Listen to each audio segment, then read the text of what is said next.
everyone, welcome back to Smart English Speaking. I'm Emily. And I'm Leo. And today, oh boy, today is a big one. Why do you sound nervous already, Leo? We just started. Because last episode you corrected my pronunciation like 11 times. I counted.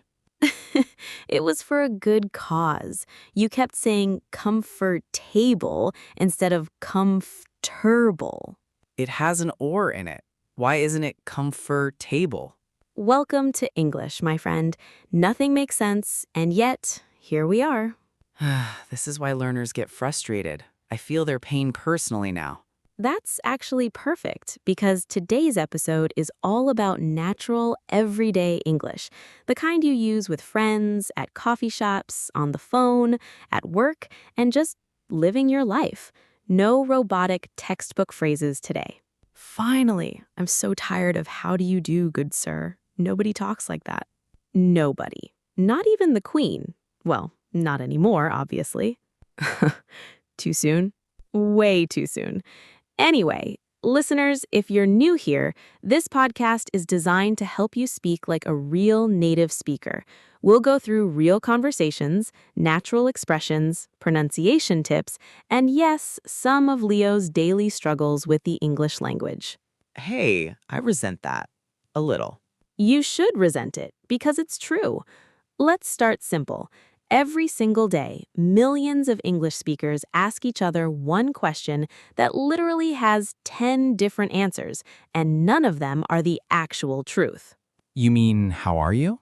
Exactly. Someone asks, "Hey, how's it going?" And you're dying inside, but you still say, "I'm good, you?" Perfect. That's the golden rule of small talk. Nobody actually wants the real answer. So if my car broke down, my coffee spilled, and I stepped in a puddle this morning, I still say I'm good? Yes. Unless it's your best friend or your therapist, you say, "I'm good," and move on with your life. That seems dishonest. It's called politeness, Leo. Fine. Let's practice. Emily, how's it going? I'm good, thanks. How about you? Not bad. Living the dream. Ooh, nice one. Living the dream is a great casual expression. It means life is going pretty well. Sometimes people say it sarcastically, too. Like when your Wi-Fi goes out during a work call? Exactly. Oh yeah, living the dream while your screen is frozen and your boss is staring at you. That happened to me last week. I literally said that out loud to my laptop. See? You're already fluent in sarcasm. That's basically 40% of English. Wait, what's the other 60%? Idioms and complaining about the weather. That tracks. Okay, next scenario. Something every learner is terrified of: ordering coffee. Oh no, don't remind me. Wait, what happened? So, my first week in the US, I walked into a coffee shop and the barista said, "What can I get started for you?" And I froze, like fully froze. Why? Because in my head, I was translating word by word. What can I get started? I thought she was asking if I wanted to start something, like a job interview. Oh my gosh, Leo. I just stood there blinking. She probably thought I was having a stroke. Okay, that's actually such a great example. What can I get started for you simply means, what would you like to order? I know that now, but in the moment, total panic. This is so normal, listeners. Native speakers use casual, fast phrases that don't translate directly, and it throws learners off completely. Let's practice a real coffee order. All right, I'll be the customer. In a cheerful barista voice, "Hi there, what can I get started for you?" Can I get a medium latte, please? Oh, and can you make it oat milk? Of course, for here or to go. To go, please. Great, that'll be $5.75. Can I get a name for the order? Leo. Perfect, it'll be right up. See? Now that I understand. Great job. Notice for here or to go. This means, will you drink it in the shop or take it with you? Right. And it'll be right up means it's coming soon. Exactly. You're getting it. Look at me, ordering coffee like a real adult. Baby steps, Leo, baby steps. All right, now let's talk pronunciation because I know a certain someone struggles here. Here we go. Say vegetable. Veg-e-ta-ble. No, it's vegetable. 3 syllables, not 4. But there are 4 syllables written there. V-E-G-E-T-A-B-L-E. English doesn't care about your logic, Leo. This language is chaos, pure chaos. Try again. Vegetable. Veg-ta-bull. Vegetable. There you go. See? You got it. I feel like I just ran a marathon. One word at a time, champ. Okay, my turn. Say Worcestershire. Oh no. Oh no. Don't do this to me. Come on, say it. Worcestershire? Worcestershire? I genuinely don't know. See? Now you're frustrated. Okay, fair point. Some English words are just traps. Even native speakers struggle with certain words. Finally, some justice in this world. But here's the real lesson for our listeners. Don't be afraid of mispronouncing words. Even native speakers mess up sometimes. The goal is communication, not perfection. That actually makes me feel a lot better. It should. Confidence matters more than perfect pronunciation. People will still understand you, and most people are patient and kind about it. Unless it's vegetable. Then apparently there's no mercy. Only for you, Leo. Only for you. Okay, next real-life situation. Asking for directions. Oh, I have a story for this one too. Of course you do. So I asked someone, "Where is bathroom?" Just like that. No excuse me, nothing. And the guy just stared at me. Oh no. I panicked and just repeated louder, "Where is bathroom?" Leo, you sound like a robot short-circuiting. I know. And he just pointed, super confused. And I ran away so fast. Okay, this is such a great teaching moment. Let's build the polite, natural version together. Please save me from my past mistakes. All right, start with a polite opener. Excuse me. Perfect. Then? Do you know where the bathroom is? Exactly. Excuse me, do you know where the bathroom is? Much friendlier, much more natural. See, if only past me had you around. Let's do a full direction asking conversation. I'll be a stranger on the street. Excuse me, sorry to bother you. Do you know how to get to the train station from here? Sure, just go straight down the street, take a left at the traffic light, and it'll be right there on your right. Okay, straight, then left at the light, and it's on the right? You got it. Thank you so much. No problem. Have a good one. See? Painless. Nobody stared at me like I short-circuited. Growth, Leo, real growth. Now let's talk about something that makes almost every learner want to scream, phrasal verbs. Oh, please, no, not phrasal verbs.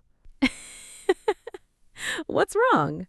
Look up, look out, look forward to, look after, look into. They all use look, but mean completely different things. That's exactly the problem learners face. Let's break them down. Please, I need this.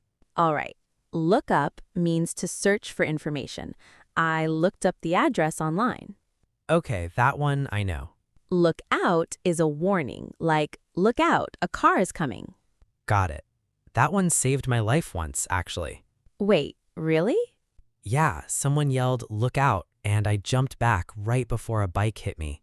Okay, that phrasal verb earned its keep that day. Literally. Look forward to means excited about something in the future. I'm looking forward to the weekend. That one I use all the time. Look after means to take care of someone. Can you look after my cat this weekend? And look into. That means to investigate. I'll look into this problem and get back to you. My brain hurts. I know it's a lot, but here's the secret. Don't try to memorize every phrasal verb from a list. Learn them in context through real conversations like we're doing now. So basically, just keep listening to this podcast. Exactly. Shameless self-promotion, but also true. I'll allow it. Okay, let's do a scenario that frustrates everyone, native speakers included. Phone calls with customer service. Oh, I felt that in my soul. Let's act it out. I'll be the world's most unhelpful customer service rep. Oh, this is going to be good. Thank you for calling. Please listen carefully as our menu options have changed. They always say that. Still robotic. For billing, press 1. For technical support, press 2. To speak to a representative, press... Just give me a human. Oh my gosh, that frustration was so real. I feel that in my bones every single time. Okay, but here's the useful English part. When you finally get a person, you might say, Hi, I'm calling about an issue with my internet bill. perfect. And they might respond, I understand your frustration. Let me pull up your account. that's such an accurate impression. I've heard it too many times not to know it by heart. Let me pull up your account means let me find your information on the computer. And I understand your frustration means I'm about to give you a scripted response and not actually help. Oh, Leo, that's brutally accurate but hilarious. I'm just speaking the truth. Okay, but seriously, learners, these are real phrases you'll hear constantly on customer service calls. Let me pull up your account. I understand your frustration. Can I get your account number, please? Let me transfer you to the right department. And your response is usually just a long, tired sigh. Universal language, that sigh. Let's lighten the mood. Weekend plans, one of the most common topics in casual conversation. Finally, something fun. Hey, Leo, any plans this weekend? Not really. Just gonna chill at home probably. You? I might head to the beach if the weather's nice. Want to come? Yeah, sure. I'm down. Great. Let's grab lunch first. My treat. Wait, my treat? What's that mean? It means I'll pay. Oh, well in that case, absolutely. Count me in. Typical. Hey, free food is free food. Notice all the casual expressions there. Gonna chill, I'm down, count me in, my treat. These are super common in relaxed, everyday conversations between friends. I'm down confused me so much when I first heard it. I thought it meant something negative, like feeling sad. That's a great point, actually. I'm down in this context means I'm interested or I agree. But if someone says I'm feeling down, that's the opposite meaning. Exactly. Context is everything in English. This language keeps finding new ways to trick me. Welcome to fluency, my friend. It's a bumpy road. Let's shift gears to something more serious. Job interviews. This is a big source of anxiety for English learners. Oh yeah, that's terrifying in any language, honestly. True, but let's practice some natural, confident answers. I'll be the interviewer. Okay, I'm ready. Deep breath. So, Leo, tell me a little about yourself. Sure. I've been working in customer service for about 3 years, and I really enjoy helping people solve problems. I'm looking for a new opportunity where I can grow and take on more responsibility. Great answer. And what would you say is your biggest strength? I'd say my biggest strength is staying calm under pressure. Even in stressful situations, I try to stay level-headed and find solutions. Excellent. And your biggest weakness? Oh, the dreaded weakness question. Every interview has it. Honestly, I'd say I sometimes take on too many tasks at once, but I've been working on prioritizing better and asking for help when needed. That's a fantastic answer, Leo. Turning a weakness into growth, that's exactly what interviewers want to hear. Phew, okay, I feel more confident now. See? The key phrases here: take on responsibility, stay level-headed, working on, prioritizing. These all sound professional and natural. I actually feel ready to get a job now. Emily, are you hiring? Nice try, Leo. Okay, universal topic time. Traffic. Ugh, don't even get me started. Too late. Get started. This morning traffic was brutal. I was stuck for like 45 minutes just to go 2 miles. Ugh, I hate when that happens. Was it an accident? I think so. There were like 3 lanes merging into one. It was chaos. That's the worst. Did you miss anything important? Almost missed this recording, actually. Oh no, the irony. I was sitting there just thinking, this is so frustrating, on repeat in my head. That's such a relatable feeling. Notice the phrase, get me started. It means, don't make me start talking about this because I have a lot to say. Extremely accurate description of my morning. And brutal here doesn't mean violent. It means really difficult or intense. Brutal traffic, brutal Mondays, brutal pop quizzes. Exactly. It's a flexible word for describing something painfully hard. English learners, feel free to use brutal liberally. It fits almost everything annoying in life. Best advice all episode.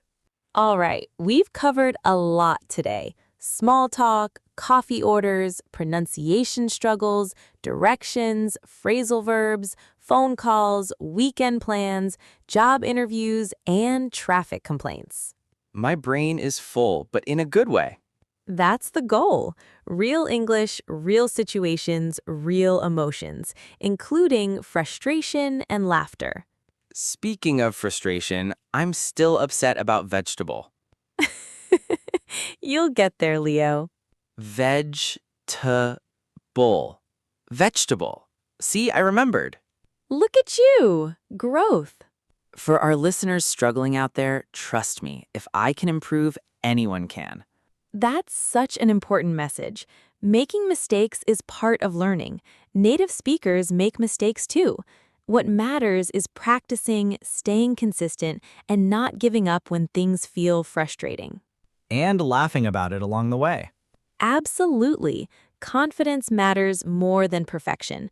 The more you speak, even imperfectly, the more naturally it will come. So if you froze while ordering coffee or panicked asking for directions or got confused by phrasal verbs today, Know that it's totally normal and you're not alone. even I still struggle, and I do this every week. Especially you, Leo. Hey! Kidding. You've improved so much. Thank you. I'll take the compliment. All right, everyone. That's our episode for today. Practice these phrases out loud, repeat the conversations with a friend, or even talk to yourself in the mirror. No judgment here. I do that literally every day. We know, Leo. We know. If you enjoyed today's episode, make sure to subscribe to Smart English Speaking so you never miss an episode. And leave us a comment telling us which phrase you're going to practice this week. We read every single comment, and honestly, they make our day. Until next time, keep practicing, keep laughing at your mistakes, and keep speaking English with confidence. See you next episode, everyone. Bye for now.